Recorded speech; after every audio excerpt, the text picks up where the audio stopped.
हम सबको बड़ी मुश्किलों से मिली हो तुम। अगर तुम्हें कुछ हो गया तो हम क्या करेंगे? तुम हो कि हर बार खुद पर कोई मुसीबत ओढ़ लेने के लिए उतावली रहती हो। ऐसा नहीं है रुद्र, ऐसा ही है नायरा। हम सब तुम्हें अपना बेस्ट फ्रेंड समझते हैं, पर शायद तुम भूल गई हो कि हम तुम्हारे अपने हैं। रुद्र, ये तुम क्या कह रहे हो? Are you out of your mind? No, I am not, क्योंकि मैं जानता हूँ कि दोस्ती का रिश्ता प्यार और विश्वास पर टिका होता है। तुमने मुझसे उस रात वादा किया था नायरा, और अगले ही दिन उस वादे को तोड़ दिया। तुमने अपना वादा नहीं, मेरा भरोसा तोड़ा है। रुद्र सच में बहुत ज़्यादा नाराज़ था। रुद्र, उसकी आंखों से आंसू गिर पड़े। अब चलो यहाँ से, तुम्हें घर छोड़ देता हूँ। रुद्र गुस्से में आगे बढ़ गया, पर पीछे खड़ी नायरा ने गुस्से में कहा, हाँ तोड़ा मैंने वादा। वो सुनते ही रुद्र फिर से गुस्से में पलटा। तोड़ दिया वादा और डाला खुद को मुसीबत में, क्योंकि मैं किसी और की मुसीबत को कम करना चाहती हूँ। वो रोते हुए बोली, मेरे पास मेरा परिवार है, तुम सब हो, पर उसके पास कोई नहीं है। वो पूरी तरह से अकेली है। शायद उसके पास भी तुम जैसे दोस्त होते तो वो मेरी तरह खुद के लिए खड़ी हो पाती। वो सुनकर रुद्र के चेहरे का गुस्सा कम होने लगा। तुम सबने मेरी ज़िंदगी में आकर उसे एक नया मतलब दिया है, मुझे जीने की नई वजह दी है। शायद उसके पास कोई नहीं है, इसीलिए मैं उसके लिए वो बनने की कोशिश कर रही हूँ जो तुम सब मेरे लिए बन गए हो। नायरा, तभी रुद्र नायरा के पास आया। जब जब याद करती हूँ कि तुम चारों हो मेरे साथ, तब तब डर गायब हो जाता है मेरा। वो उसकी आंखों में आंखें डालकर बोली, शालिनी माँ बनने वाली है रुद्र। ये सुनते ही रुद्र की आंखें बड़ी हो गई। इस बार सिर्फ उसकी नहीं, उसके बच्चे की जान भी खतरे में है। अगर उसे कुछ हो गया तो मैं कभी खुद को माफ़ नहीं कर पाऊंगी नायरा। लेकिन हम ऐसे बिना वारंट किसी के घर में नहीं जा सकते। रुद्र जितनी ज़्यादा हो सके उतनी नरमी से बोला।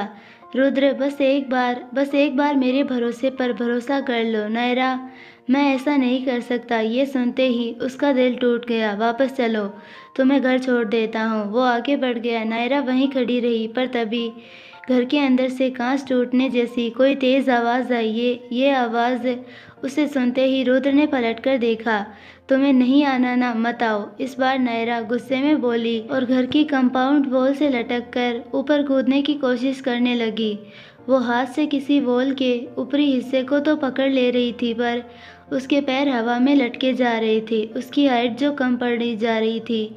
यह सब देखकर रुद्र से रहा नहीं गया। वो एक सांस छोड़ते हुए उसके पास गया और उसके पैर पकड़ उसे आसानी से ऊपर चढ़ा दिया। ऊपर चढ़ते ही नायरा ने मुस्कुराकर नीचे उसकी ओर देखा। Thank you so much SAP Rudra D'Souza, bye bye. वो अंदर कूद गई। ये लड़की भी ना। रुद्र मुस्कुरा पड़ा। Officers, we need to get inside. उसने अपने ऑफिसर्स को जैसे ही ऑर्डर किया, उसे कुछ ख्याल आया। नायरा, तुम गेट से भी अंदर जा सकती थी यार। अपना सिर पकड़े ऑफिसर्स के साथ लेकर गेट खोल अंदर गया। वहीं दूसरी ओर घर के हॉल में सारी चीज़ें बिखरी पड़ी थी। कांच का एक बड़ा सा वाज टूटकर नीचे बिखरा था और उन्हीं के साथ सिर झुकाए पड़ी थी शालिनी। उसके होठों से खून निकल रहा था। माथे पर चोट आई थी। गाल पर उंगलियों के निशान थे, घुटनों पर लाल निशान, बिखरे बाल, चेहरे पर डर, आंखों में आंसू।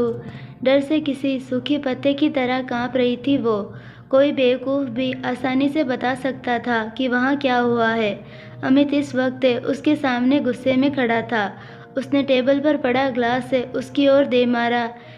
शालिनी बाल बाल बची। वो ग्लास नीचे ज़मीन से टकराकर टुकड़े टुकड़े हो गया। कितनी बार कहा है कि अनजान लोगों से बात मत किया करो, पर तुम हो कि समझती ही नहीं हो। वो चिल्लाने लगा। तुमने वादा किया था कि तुम फिर से मुझ पर हाथ नहीं उठाओगे। शालिनी रोते हुए कांपती आवाज़ में बोली। तो तुम सुधर क्यों नहीं जाती? क्यों उसकी बात सुनी तुमने? वो शालिनी के पास बैठ गया और उसने उसके सिर पर जोर से मारा। मैंने जानबूझकर नहीं किया। वो खुद आई थी मेरे पास। मेरा यकीन करो, शालिनी रोते हुए बोली। क्या तुम जानती हो कि तुम्हें एक बेहतर ज़िंदगी देने के लिए मैं क्या क्या कर रहा हूँ? ये महंगे कपड़े, ये गहने, ये सब मेरी बदौलत है। और तुम क्या कर रही हो? बस आए दिन मेरे लिए नई मुसीबतें खड़ी करती हो। वो उसके बाल खींचकर बोला, रुक जाओ, don't hurt me, I am pregnant. तो क्या क्या ये बहाना तुम्हें अपनी गलतियों से बचा सकता है? वो उसे मारने ही वाला था कि तभी शालिनी चिल्ला पड़ी, रुको वरना वरना मैं रिपोर्ट कर दूंगी। ये सुनते ही अमित का हाथ रुक गया। वो एकदम से हंस पड़ा। रिपोर्ट? रिपोर्ट करोगी मुझे? तो जा और कर। उसने उसका सिर जमीन पर पटक दिया और उठ खड़ा हुआ। उसे यकीन ही नहीं आ रहा था कि शालिनी ने उससे ये कहा था। मुझे मुझे धमकी देती है? तेरे अंदर जुबान कैसे आ गई? ये उसी लड़की ने किया है ना? उसे तो मैं बाद में देखूंगा, पर पहले तुझे सबक सिखाना ज़रूरी है। You bloody. वो उसे पैर से मारने ही वाला था। किसी ने जोर से दरवाज़ा खटखटाया, जिससे वो रुक गया। खोलो, दरवाज़ा खोलो, दरवाज़ा खोलो। नायरा की आवाज़ को उन दोनों ने एक झटके में पहचान लिया। ये उसी की आवाज़ है ना? तूने उसे बुलाया है यहाँ? अमित ने शालिनी की ओर देखकर गुस्से में पूछा। दरवाज़ा खोलो, इट्स पुलिस। रुद्र ने जैसे ही कहा, अमित दंग रह गया। पुलिस? तूने पुलिस बुलाई है मेरे लिए? नहीं, ये मैंने नहीं किया, शालिनी ने घबराकर तुरंत कहा। झूठ। वो उसे फिर से मारने ही वाला था, तभी बाहर से नायरा चिल्ला पड़ी, जल्दी दरवाज़ा खोलो वरना मुझे दरवाज़ा तोड़ना पड़ेगा। उसके पीछे खड़ा रुद्र उसे हैरानी से देख रहा था। मेरा मेरा मतलब ये दरवाज़ा तोड़ देंगे? नायरा दांत दिखाते हुए बोली। शांत हो जाओ नायरा। उसने नायरा को चुप किया, पर तभी दरवाज़ा खुला। वहाँ अमित था। उसके हाथों पर लगे खून के धब्बे नायरा ने तुरंत पहचान लिए और तुरंत अंदर भागी। शालिनी शालिनी वो भागकर अंदर आई। उसके पीछे रुद्र और उसके ऑफिसर्स भी दाखिल हो गए। आप ऐसे मेरे घर में दाखिल नहीं हो सकते। अमित ने उन्हें रोकने की कोशिश की, पर रोक ना सका। नायरा जैसे ही अंदर आई, ज़मीन पर पड़ी शालिनी को देखकर उसके पास गई। शालिनी, तुम ठीक तो हो ना? उसने जैसे ही उसे छुआ, वो सहमकर सिकुड़ गई। रुद्र भी उसकी ऐसी हालत देख दंग रह गया। शालिनी, डरो मत, डरो मत। ये मैं हूँ Naira. I want hurt you. Relax, relax okay. उसने शालिनी को अपने सीने से लगा लिया और उसे शांत करने लगी, पर रुद्र को अमित पर बहुत गुस्सा आया। तुम जैसा घटिया इंसान मैंने आज तक नहीं देखा। उसके इशारों पर उसका एक ऑफिसर आगे आया और बिना देर किए अमित को हथकड़ियाँ पहना दी। व्हाट द हेल, ये सब क्या कर रहे हो तुम? जानते भी हो कि मैं कौन हूँ? जानवर, जानवर हो तुम। रुद्र की गुस्सैल आवाज़ सुनकर अमित भी एक पल को चुप हो गया। अब जो कहना है जेल में जाकर कहना। मुझे अपने वकील से बात करनी है, मुझे वकील से बात करनी है। वो चिल्लाता रहा, पर ऑफिसर्स रुद्र के इशारे पर उसे वहां से ले गए। उनके जाते ही रुद्र ने नायरा की ओर देखा, जो शालिनी को शांत करा रही थी। उसके छूने और सहलाने से शालिनी थोड़ी शांत होने लगी थी। उसने एक राहत की सांस ली, क्योंकि उसे खुशी थी कि उसने नायरा की बात मानी। शायद वो सही वक्त पर ना आते तो अमित शालिनी के साथ और बुरा सलूक करता। शालिनी इस वक्त पुलिस स्टेशन के वेटिंग रूम में बैठी थी। उसके घावों पर पट्टियां कर दी गई थी, फिर भी उसकी आंखों का डर कायम था। तभी नायरा अंदर दाखिल हुई। वो उसके सामने जाकर बैठ गई और उसे पानी पिलाया, लेकिन शालिनी पानी को हाथ लगाने से तक डर रही थी। प्लीज़ पानी पी लो, नायरा ने जब प्यार भरे स्वर में कहा। शालिनी ने कांपते हाथों से पानी पी लिया। उसके पानी पीते ही नायरा ने एक कागज़ और पेन उसके सामने खिसकाया। उसे देखते ही शालिनी की आंखें फैल गई। कुछ नहीं होगा शालिनी, बस एक बार अपने बच्चे के बारे में सोचो। अमित एक घटिया इंसान है, उसे फ़र्क नहीं पड़ता तुम्हारे बच्चे से। अगर पड़ता तो ये जानने के बावजूद कि तुम प्रेग्नेंट हो, वो इतनी बुरी तरह नहीं मारता तुम्हें। नायरा उसे समझाते हुए बोली, हम सब हैं तुम्हारे साथ। रुद्र हर कदम पर तुम्हारी मदद करेगा। मैंने भी हर वो चीज़ की जो मैं कर सकती थी, पर अब तुम्हें अपने लिए स्टैंड लेना होगा। ये लो, प्लीज़ उसके अगेंस्ट रिपोर्ट करो। तुम्हारे पास ये एक आखिरी चांस है खुद को इस दलदल से बाहर निकालने का। नायरा ने उसकी आंखों में देखकर कहा। उसकी आंखों में शालिनी को सच्चाई दिखी। कुछ ही देर बाद नायरा बाहर आई। रुद्र बाहर ही खड़ा उसका इंतज़ार कर रहा था। वो तुरंत उसके पास गया। वो मान गई। ये सुनते ही उसकी जान में जान आई। थैंक गॉड, उसने जैसे ही कहा, नायरा भड़क उठी। थैंक टू नायरा कहो, मैंने मनाया है उसे, तुम्हारे गॉड ने नहीं। वो गुस्से में तमतमाते हुए आगे बढ़ गई। माय नायरा, नायरा रुको। रुद्र उसके सामने आकर खड़ा हो गया। अब क्या? उसने रूखे स्वर में पूछा। I am sorry. सॉरी क्यों? ऐसे ही, पागल कहीं के। वो मुस्कुरा पड़ी। अब बस इसे बाहर मत निकलने देना, बड़ी मुश्किल से पकड़ में आया है जानवर कहीं का। I mean can you imagine, उसने उन 2.5 किलो के हाथ से मारा उसे, मानना पड़ेगा। She is very strong ended. Rudra ने सहमति जताई, पर मैं खुश हूँ कि अब वो और उसका बच्चा सेफ है, और थैंक यू। ये सुनकर रुद्र ने उसकी ओर सांवलिया नज़रों से देखा। अगर तुम आज मदद ना करते तो ये सब पॉसिबल नहीं था। तुम्हारे लिए कुछ भी, कहा था ना जब बुलाओगी चला आऊँगा। वो उसके सामने झुकते हुए मुस्कुराकर बोला। तभी अमन वहाँ आ पहुँचा। अमन, तुम यहाँ क्या कर रहे हो? मैंने बुलाया है, रुद्र ने तुरंत जवाब दिया। पर क्यों? मैं अभी यहाँ से नहीं जा सकता, यहाँ फॉर्मेलिटीज़ खुद पूरी करूँगा, इसीलिए अमन तुम्हें घर ले जाएगा। नायरा ने रुद्र अमन की ओर देखा तो वो मुस्कुराकर उसकी ओर देख रहा था। कुछ ही देर में अमन ने उसे अपनी तेज़ तर्रार बाइक पर उसके घर छोड़ दिया। जैसे ही नायरा उसकी बाइक से नीचे उतरी, वो बोला, तो फाइनली तुमने कर दिखाया। मैं बहुत खुश हूँ कि सायली ने फाइनली अपनी अहमियत जानी। तुमने उससे खुद की पहचान कराई। अमन बोला, yes I am the best. Naira इतराते हुए बोली। तभी उसे कुछ याद आया। वैसे बेस्ट से याद आया, तुम अपनी शर्त हार गए थे। वैसे तो मुझसे घुटनों पर बैठकर माफ़ी मांगने का क्या स्टेटस है? वो मैं अमन अपना सिर खुजाने लगा। नो नो, ऐसे नहीं, सबके सामने कहना होगा। सबके सामने? वो हैरान हो गया।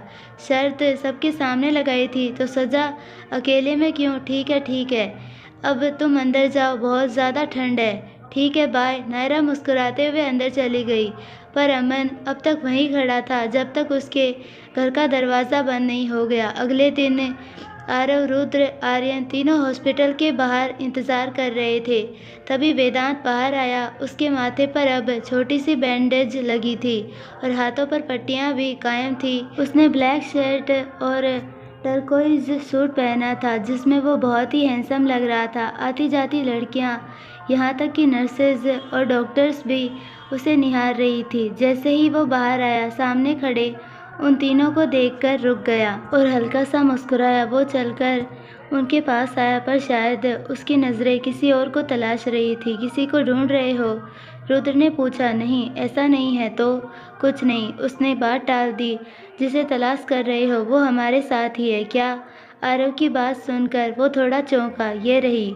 वो सब एक तरफ हटे तो उनके पीछे नायरा खड़ी थी। उसके हाथ में खूबसूरत से फूलों का बड़ा सा गुलदस्ता था। उसे देखते ही वेदांत की आंखें चमक उठी। उसने नीले रंग का एक सुंदर सा टॉप और शर्ट डेमनिस पहनी थी। उसकी क्यूट हेयर स्टाइल और प्यारी सी स्माइल वेदांत का दिल लिए जा रही थी। वो तो बस उसे देखता ही रह गया। नायरा उसके पास आई और अपने हाथ में मौजूद फूल उसकी ओर बढ़ाए। ये मेरे लिए? वेदांत ने हैरानी से पूछा। नहीं, पड़ोसी के लिए। नायरा के ऐसा कहते ही बाकी तीनों हंस पड़े, जिस पर वेदांत झेप गया। ऑफ कोर्स तुम्हारे लिए, अब जल्दी पकड़ो, मेरे हाथ दर्द कर रहे हैं। उसके ऐसे कहते ही वेदांत ने झट से उसके हाथ से वो फूल ले लिए। तुम शायद वो कुछ कहना चाहता था पर कह नहीं पा रहा था। मैं क्या? तुम बहुत प्यारी लग रही हो। मैं पैदा ही प्यारी हुई थी, वो अपने बालों को पीछे करते हुए बोली, जिस पर बाकी तीनों फिर से हंसी दबाने लगे। अब जल्दी चलो, घर नहीं जाना या यहीं रहने का मन है?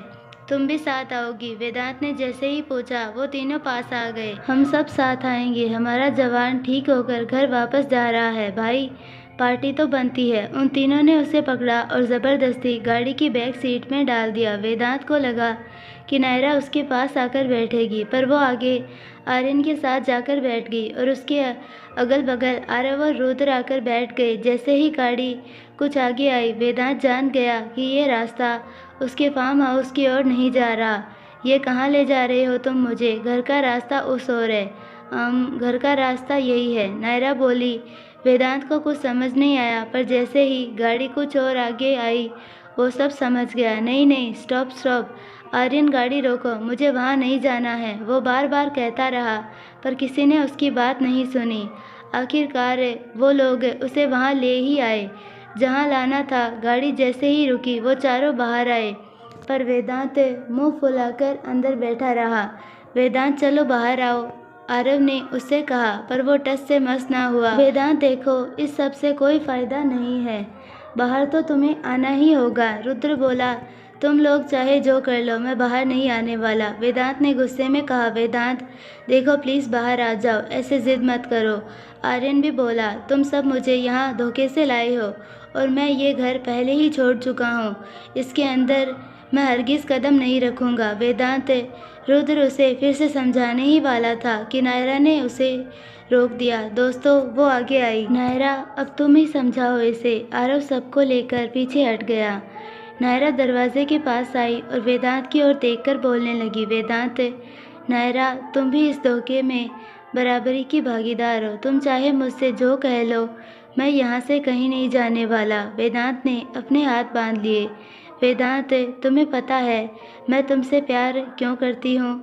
उसके ये सवाल करते ही उसने नायरा की ओर देखा, क्योंकि मुझे लगता है कि अगर हम दोनों हाथ थाम लें तो साथ मिलकर हर बड़ी से बड़ी मुश्किल और बड़ी से बड़ी मुसीबत का आसानी से सामना कर सकते हैं। ये सुनकर वेदांत की आंखें नरमा गई। यह तो बहुत छोटी सी बात है वेदांत, है ना?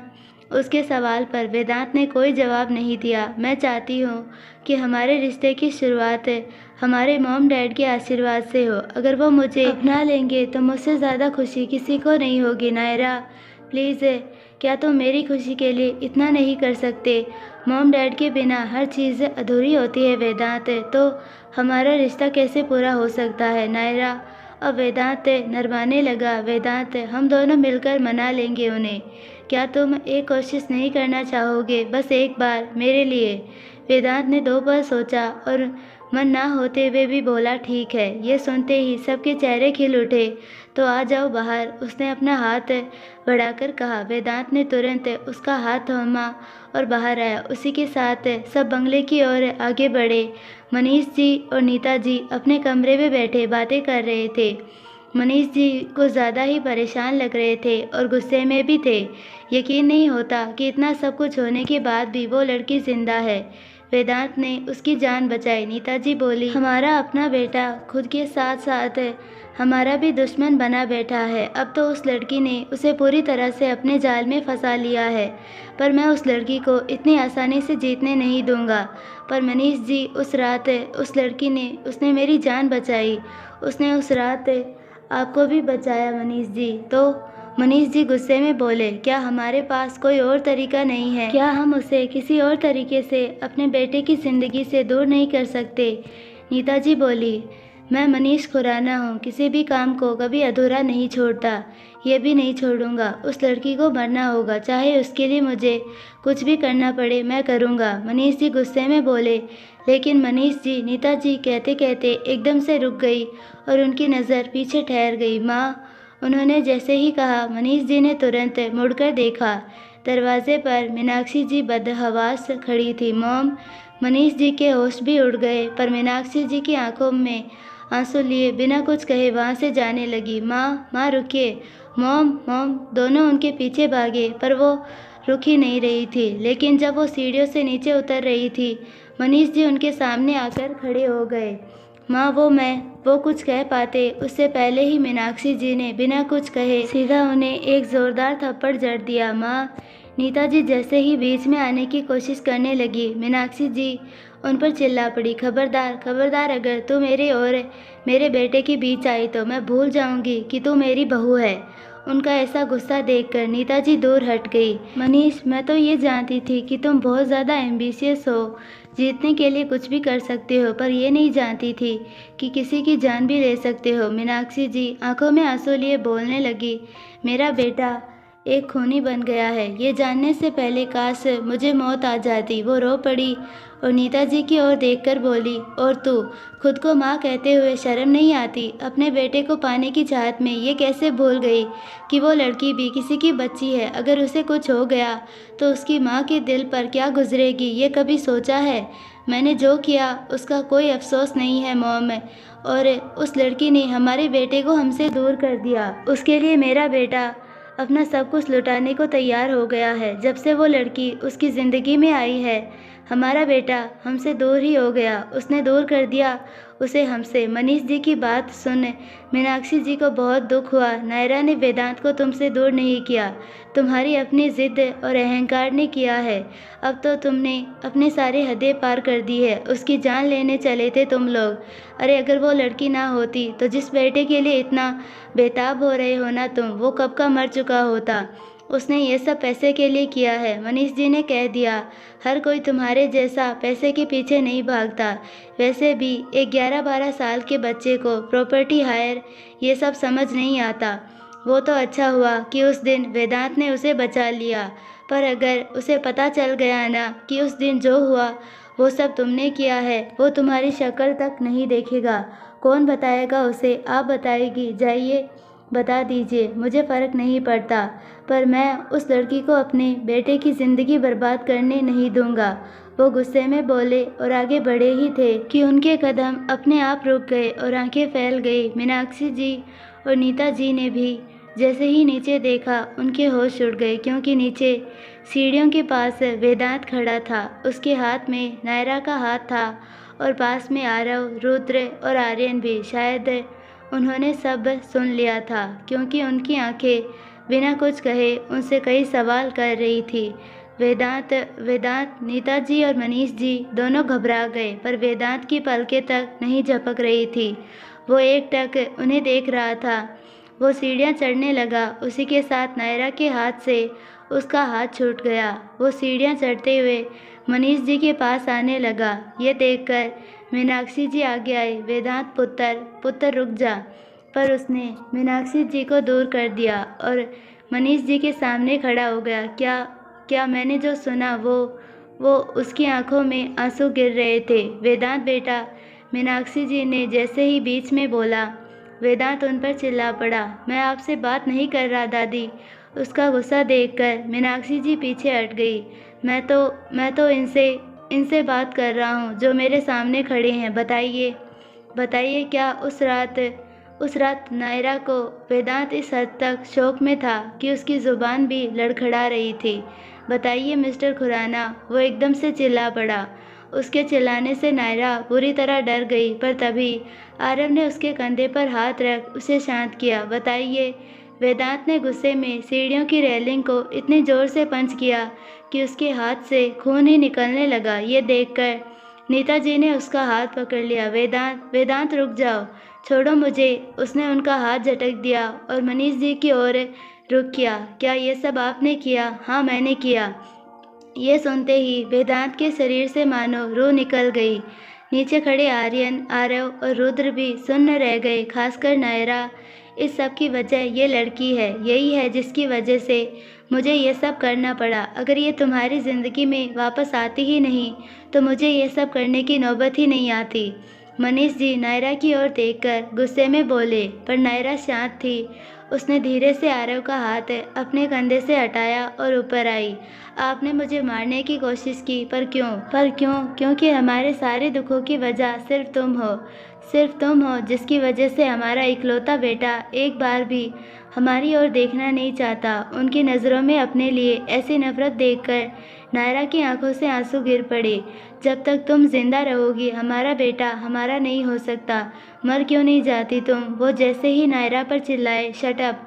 कब से शांत खड़े वेदांत ने झट से नायरा को पीछे किया और मनीष जी पर हाथ उठाने ही वाला था कि बड़ी मुश्किल से अपने गुस्से को हवा में ही रोक लिया। वेदांत ये सब देखकर तीनों दोस्त भागकर ऊपर आ गए, लेकिन नीता जी और मनीष जी के पैरों तले ज़मीन खिसक चुकी थी, क्योंकि इस वक्त वेदांत को वो रुका हुआ पंच भी बुरी तरह कांप रहा था, जिसका मतलब साफ था कि उसने अपने गुस्से को कितनी मुश्किल से काबू किया था।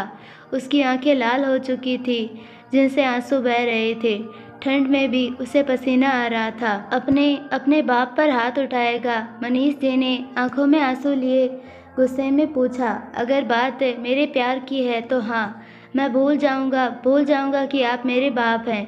वेदांत ने दांत पीसते हुए कहा।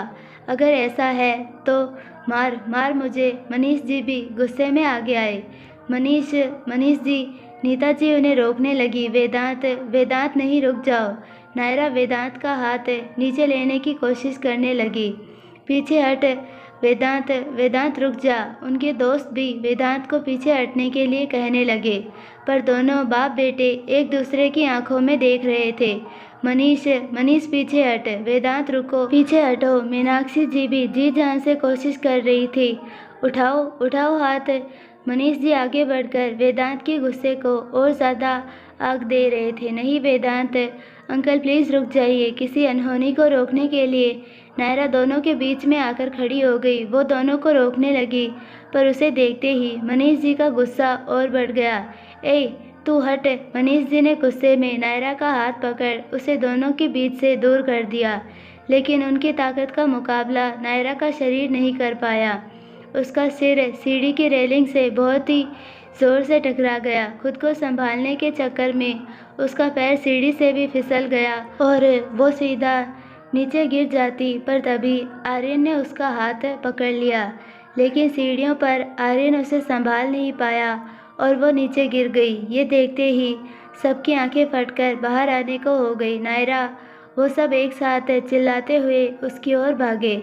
आई होप आपको ये पार्ट पसंद आया होगा, और अगर पसंद आया है तो प्लीज़ वीडियो को लाइक, शेयर और चैनल को सब्सक्राइब ज़रूर कीजिए, और बेल आइकन नोटिफिकेशन को ऑल पर सेलेक्ट कर दीजिए ताकि हमारी सारी वीडियोज़ की नोटिफिकेशन आपको मिलते रहे। मिलते हैं नेक्स्ट पार्ट में, तब तक के लिए बाय।